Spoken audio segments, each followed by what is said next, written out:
Magandang hapon po sa inyong lahat. Before anything else, I would like to congratulate you on your graduation. Undergoing the 6-week-long training program of intensive mentorship and leadership enhancement, advocacy sharpening, and project creation to align with the 17 Sustainable Development Goals is a milestone, a blessing to further hone yourselves to your next endeavors and adventures. Today, I'm honored to share my thoughts on the theme, how can the youth become modern heroes? I would like to highlight on those two terms, youth and heroes. Two seemingly distant words, but when you look at them both, they provide profound relevance in nation building and sustainability. First, youth. Youth is said to be the time in one's life between childhood and adulthood. It is also sometimes defined as the phase in our lives that we manifest characteristic freshness of ideas, vigor in mind and health, and having a carefree spirit. These distinguish you from other age groups, a stage in life that we at times wish could last forever. But the time of youth, or being young, is also identified with one's search for meaning or of what is valuable to one's life. As Greek philosopher Socrates advocates, the examination of oneself to make one's life worth living. It is in this time that we assess ourselves on what we want to become and of where we want to be in the near future. It is this period when we work hard to become better individuals in order to find our rightful place in our families, in our communities, and ultimately our nation. Today, with your graduation, I can assure you all that you are on the right track of working to be better citizens of this country and the world. Your advocacies to support the 17 Sustainable Development Goals are truly admirable. The youth being involved in such noble endeavors provides hope to this nation. It is the needed sustainability to ensure continuity from one goal to the next. It is the essential mechanism to enable the global goals to be realized in families and in communities, all the way to the grassroots, where no one will be left behind. However, let me warn you that this is not an easy task, nor a walk in the park. In your young journey in advocacy work, you will definitely encounter challenges, trials, and hardships. There will be instances that difficult trade-offs will have to be made. Thus, you need to work hard and be prepared, and not only be strong here, but most importantly, here in your heart. So allow me to share some tips with all of you. Number one, first, never ever stop learning. Be like a sponge that absorbs knowledge every chance you get. Learning is continuous. It never stops. Knowledge presents itself in the things that we do every day. We just need to be conscious of seeing situations in the light where every experience is a different subject, an opportune time to acquire knowledge. In addition, I strongly recommend that you pursue further studies. Apply for scholarships, seek mentors, and role models. This can help you in your academic journey, and by doing so, you provide yourselves the technical know-how that can help you work on your craft and aid you in decision-making. Number two, identify yourselves with your community. Jose Rizal once said, "Ang hindi lumingon sa pinanggalingan ay hindi makakarating sa paroroonan." As you work in developing yourselves, your advocacies, and chosen fields of expertise, you also have a moral obligation to your communities. Your advocacies should be grounded to enable your communities to become better, to be more sustainable, and to be more resilient. As young as you are, please hone this virtue. Always pay it forward or give back. It is the moral imperative for all of humanity. Number three, cultivate the spirit of prayer. Let prayer be your guide.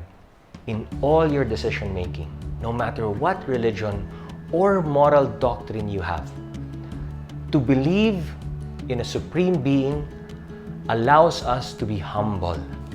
It provides us the grace to see life as a gift, and our own existence has a divine purpose that gives meaning and direction to all that we do. Number 4 is to know yourself. This provides the foundation of character. Knowing oneself allows you to get in touch with your emotions, your strengths. This enables you to recognize your weaknesses and see them as opportunities for growth, and allows you to continue to work on them and transform them so that they eventually become assets and strengths. To know thyself allows you to become deliberately calm amidst crisis and difficult situations, and ultimately allows you to lead. Now, your second keyword, heroes. Well, according to Merriam-Webster, a hero is defined as a person who is admired for great or brave acts or fine qualities.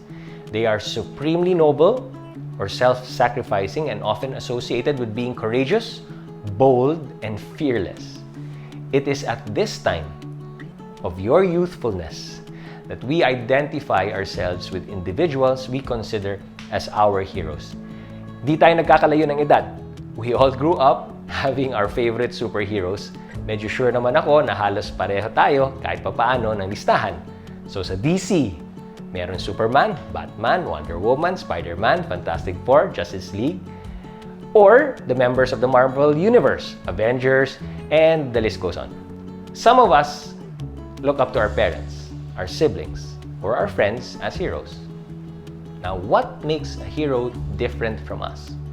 My answer for this is dedication. The heart to dedicate one's time, one's effort to one's craft with the purpose of making everyone around us better. And this entails hard work. If you reflect on it, dedication can actually be seen in your comic book heroes. Comics man yan, may point din yan, ha? Iron Man created his first iron suit in a cave while in captivity and improved on it by using Stark's state-of-the-art technology. Batman, having no superpowers, used his money and perfected his equipment and gadgets to deter crime and help in maintaining peace and order in Gotham City. Your parents devoted themselves to providing for you and ensure that your lives are better each day and that you have a great future ahead. Heroes work to improve their powers, to advance their crafts in the pursuit of helping others. They work and train relentlessly to make themselves better every time, to enable them to always be ready to respond to the vocation to serve, to answer the call to lead, and to uplift the lives of the people around them. I personally think someone who puts others before themselves to provide others better lives are our modern day, everyday heroes.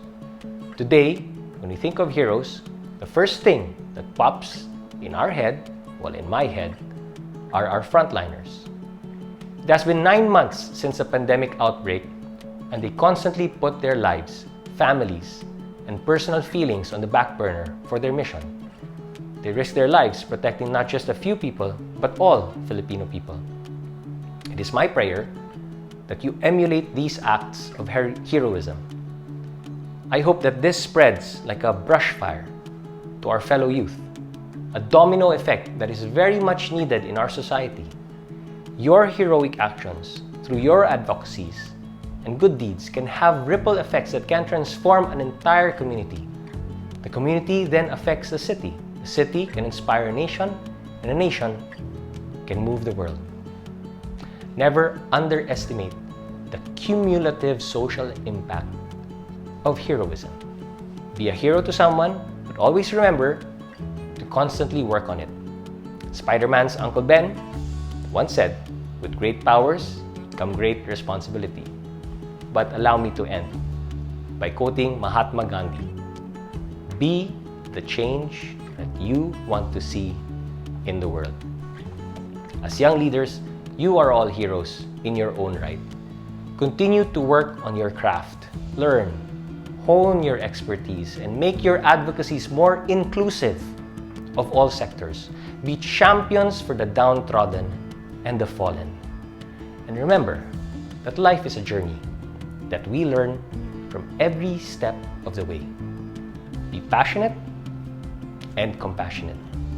Be sincere and humble as you go along your way. Being hero is a call to go beyond our comfort zones, to transcend our limitations, to willingly and selflessly serve others. So believe that you can be a hero today, and our country and this world will be a much better place for it. Again, my congratulations to all of you. My sincere gratitude for inviting me as you celebrate this very important milestone. Daghang salamat. Saludo po ako sa inyong lahat.